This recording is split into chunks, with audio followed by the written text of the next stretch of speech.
Now, where was that? That was take a left. Oh, that's actually, yeah. I don't know. I come here every day. I don't really know where. Aren't you going to say hello? What do you want?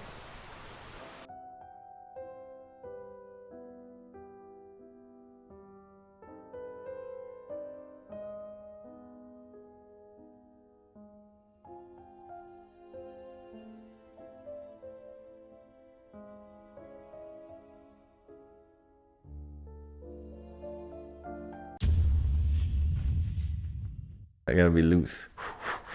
Gotta keep it loose, gotta keep it loose. How does one begin to talk about such a prolific writer as Stephen King? I suppose you would begin with it. What is it? It is it. It is a movie. It is a made-for-TV movie. It is an ebook. It is a novel. It is a clown. Clowns have been around since the Italian Zani. The observer... Line.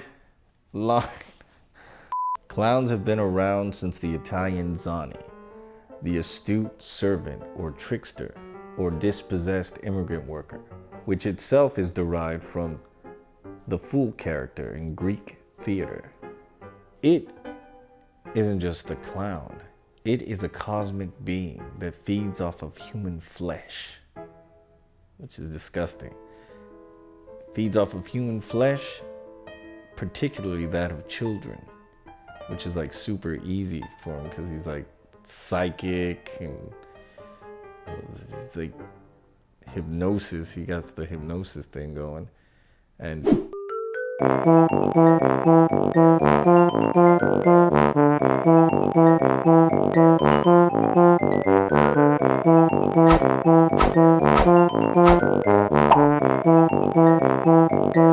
what was I talking about? Now that we've established our antagonist, let's talk about our protagonists. All 7 of them. We have Mike Hanlon, an African-American librarian who had the privilege of growing up in racist Derry, a town in Maine, a fictitious town in Maine. Let's not get everybody in trouble. Then we have Bill Denborough, a successful novelist with a former speech impediment. Ben Hanscom, who grows up to be a architect, a lonely architect, with a fat kid's soul, because he used to be fat. Then there's Beverly Marsh, which was the town bicycle in name only. She grew up to be a wealthy fashion designer. Eddie Casbrack, little Eddie Spaghetti. He grew up to be a henpecked man who married he married a woman that looks just like his mom, which is a little weird. Then there's Stan Uris, who was the Jewish guy in the group, who got a lot of hell for that. He grew up to be a wealthy accountant who's shooting blanks. Oh, the funny guy of the group.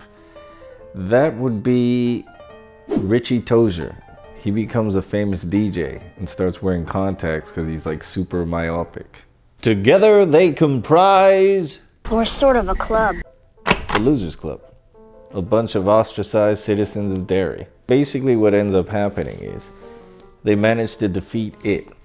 I'm not going to spoil it and tell you how, but they manage to temporarily defeat it.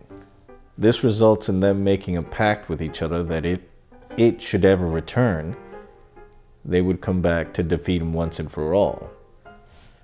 Which, obviously, it does return, and they end up returning in turn. But it's not only it they have to contend with, but Derry, and its second most monstrous occupant.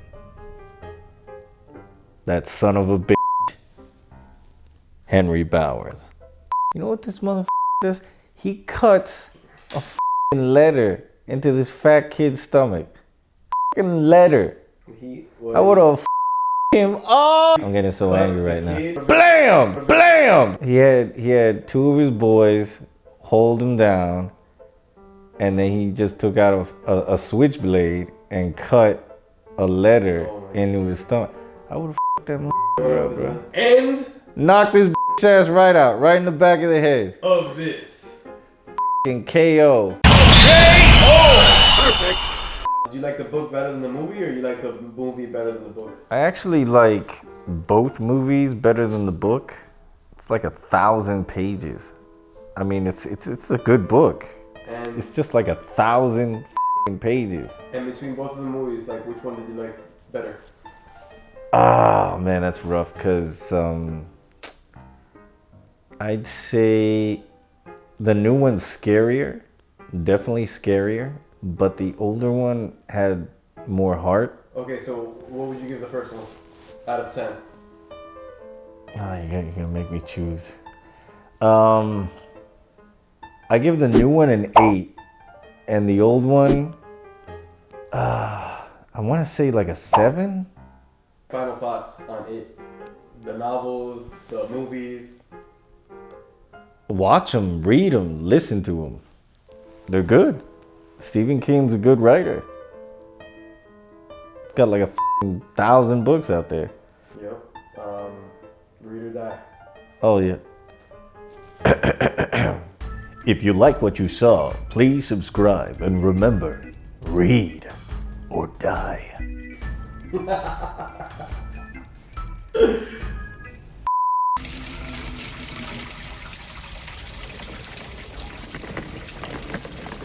Pizza dude's got 30 seconds. Fucking everybody lives in the sewer.